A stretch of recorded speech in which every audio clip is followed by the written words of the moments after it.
Drake Powell spoke at the NBA Draft Combine, and he solidified the fact that he is 100% leaving North Carolina. The quote he gave to Jeff Borzello was, quote, all in on the draft, the doors closed. Hubert Davis has been very supportive during this process. I've known him for a long time. He's just happy for me. Um, we this isn't a surprise. We knew that Drake Powell was leaning going. It's news that he's for sure 100% gone, but I don't think anyone at North Carolina expected him back anytime in the last week or so.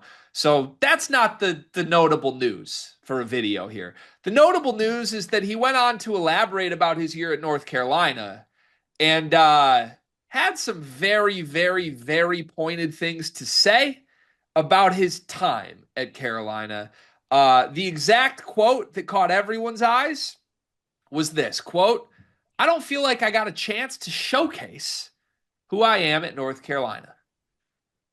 If you listen to him, I'm paraphrasing, so I don't have the full written out quote, but if you listen to the full interview of this, the video of it, he goes on to say, I'm still the player I was coming in to North Carolina. I got the full quote for You you, got the Gregor. full, go ahead and read the quote. Damn Skippy, I do. I feel like I'm the same two-way player that was coming into college.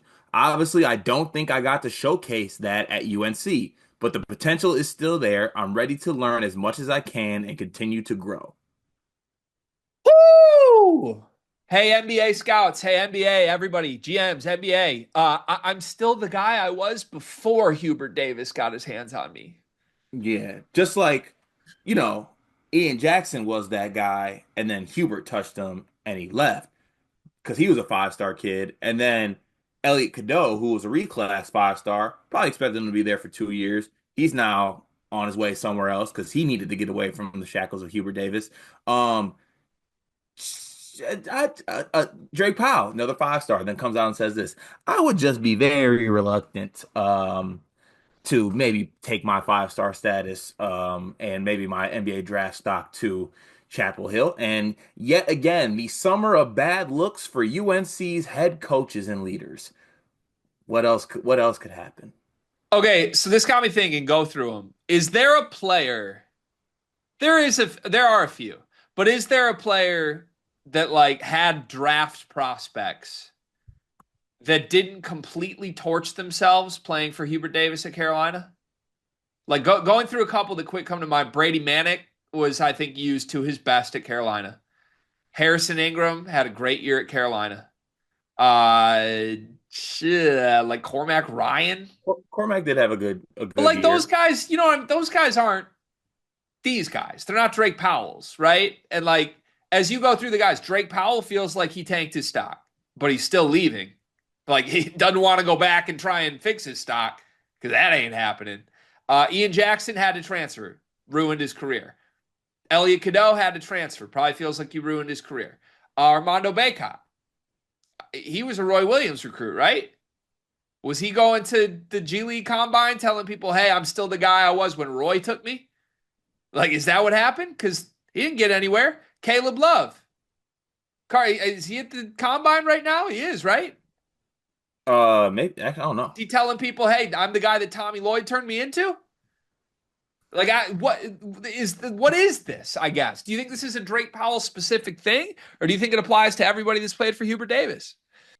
This video is presented by Underdog Fantasy, and they've got a free pick tonight that you're going to want to take advantage of. Anthony Edwards to score over 0.5 points.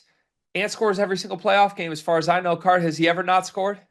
Not since I've been alive, and that's 32 years for those wondering out there. That pick sounds extremely free. Promo code SLEEPERS as a first time depositor at Underdog Fantasy. You can get up to $1,000 in bonus bets and a free pick. This is the shortest ad read we've ever done. You're welcome back to the video. I think it applies to everyone that plays for Hubert Davis, to be honest with you. I think this is an indication of it. And I think that, we make a lot of jokes at Hubert's expense, but there is really some truth to this that, like, man, I know he made that run, but like, guys, it's the U and UNC stands for underachievement. Like that's really what it is, and that's kind of what I think it's been during Hubert's time. Now, yes, was a one seed. Don't get me wrong. RJ Davis was ACC Player of the Year. Give him credit for that if you want. But just I don't know. I think the overhead view of everything is that I think he misuses this talent. Yeah. So are you okay with Drake Powell saying this though? Because it's one thing for it to be true and exist. This is a whole new thing with Drake Powell going there and being like, "Hey guys, I'm not the guy that Huber turned me into." Could I do something crazy here that I don't think you'd expect? Yes. Can I stick up for Hubert a little bit? I didn't love this from Drake.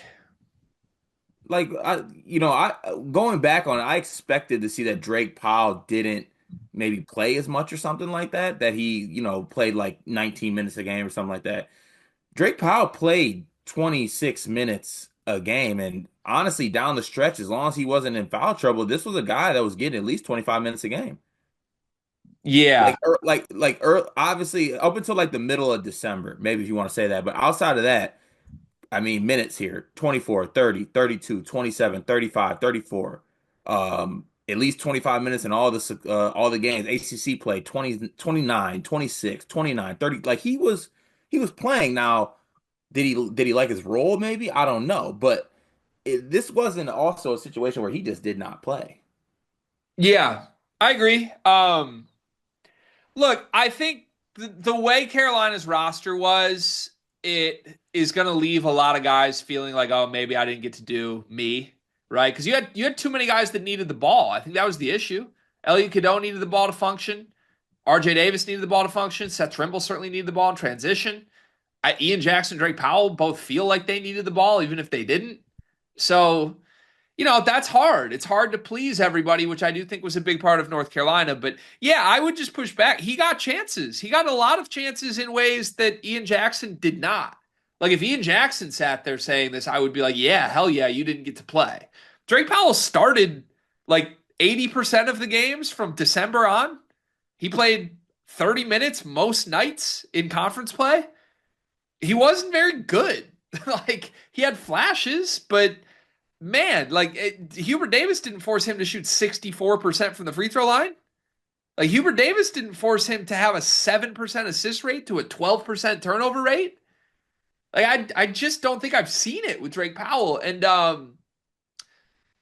like guys that are honest and speak what they feel their truth is, or just give us a little personality. So I'm not going to blast Drake Powell for speaking like this at the combine, but it does feel like he's shifting all of the responsibility on his coaches. And it does feel like if I was an NBA GM, I would make a note on my Drake Powell profile that I didn't love this move. This is maybe not a guy that I want in my locker room.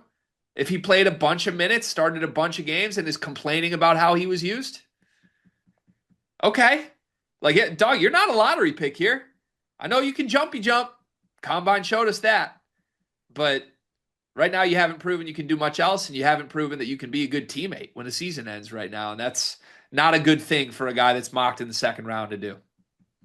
Yeah, I agree. Especially because I view Drake Powell as like this consummate. I mean, I don't want to say professional, but because obviously he's a college player, but you know what I'm saying? Like a team guy, kind of soft spoken a little bit, just goes about his business, and this isn't really an indication of that. Yeah. Yep. 100%. We'll see what happens. Where do you think Drake gets drafted? I'd say somewhere between like 18 and 27. I would bet the over. I think he's going to be a second round pick. Mm.